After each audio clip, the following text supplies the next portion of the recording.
მიწის ძახილი, რასაც დასცეს იმას მოიმკი, დილის 10 წუთი, კოლმეურნის ჰიგიენა. ეს იმ უხმო დოკუმენტური ფილმების ჩამონათვალია, რომლებიც თითქმის 1 საუკუნის წინ გადაიღეს და რომლებიც შეიძლება ითქვას, რომ ქართველი მაყურებლისთვის უცნობია.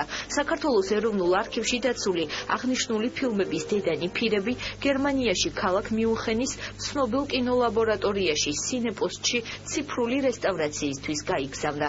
ეროვნულმა არქივმა პროექტის დაფინანსება ეროვნული კინემატოგრაფიის ცენტრის გრანტით მოიპოვა. რესტავრაციის ნაწილს კი თავად სინეპოსტი აფინანსებს. ეს კინოფილმები საბედნიეროდ ნეგატივები არის საკმაოდ კარგად შემონახული. მე შედარებას ვახდენ, იმიტომ რომ 20-იან წლებში დაბეჭდილი ფირია და ეს აბსოლუტურად სხვა შემადგენლობის ფირები იყო, რომელიც ძალიან მალე ფუძდებოდა. ჩვენ გვაქვს შემთხვევები, რომელიც რამდენიმე გაგვიფუშდა ასლი. ეს უბრალოდ დრო აფუჭებს ამას და მეტი არაფერი.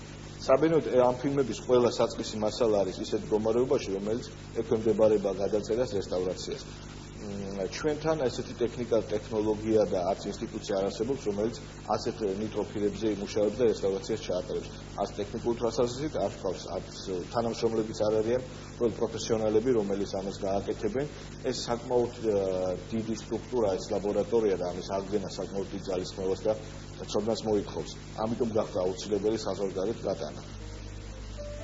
სარესტავრაციოდ გაგზავნილი უხმო დოკუმენტური ფილმები გასული საუკუნის 20-30-იან წლებშია გადაღებული. თითოეული მათგანი იმდროინდელ ყოფას ასახავს და ძირითად პრობლემებსა და პრიორიტეტებზე მიგვითითებს. ალბათ გაგიკვირდებათ, როცა ვიტყვით, რომ რეჟისორები საზოგადოებას საკუთარი ფილმებით პირადი ჰიგიენის დაცვის, ფიზიკური მომზადებისა და ვარჯიშისკენ მოუწოდებენ. ტანვარჯიშთან გაერთიანებული ნაყოფიერი შრომა პროდუქტიულობის ამაღლების ძირითადი გზაა. უფრო მეტიც ფიზიკური ძლიერება ქვეყანას სოციალისტური რესპუბლიკების მტრებთან ბრძოლაში დაეხმარება. ეს არის ის ძირითადი გზავნილი, რომელიც რეჟისორებმა იმდროინდელ საზოგადოებას საკუთარი შემოქმედებით გაუგზავნეს.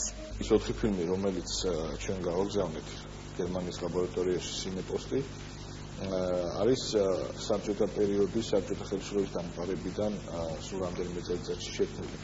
მოგეხსენებათ, ის პერიოდი რამდენად ტრაგიკული იყო საერთოდ ქვეყნისთვის და ეს ფილმები წარმოადგენს საბჭოთა პროპაგანდის ნაწილს, იმიტომ რომ საბჭოთა ხელისუფლება იყენებდა კინოს როგორც პროპაგანდის ერთ-ერთ მთავარ ინსტრუმენტს და აქ პრიორიტეტი იყო, მაგ პერიოდში პრიორიტეტი ენიჭებოდა ადამიანის ფიზიკურ მდგომარეობას, ფიზიკურ კონდიციებს და ძალიან ბევრი დოკუმენტური ფილმი იქმნებოდა ასეთი თემატიკის და ამ ფილმებზე მუშაობდნენ საკმაოდ ცნობილი და კარგი რეჟისორები.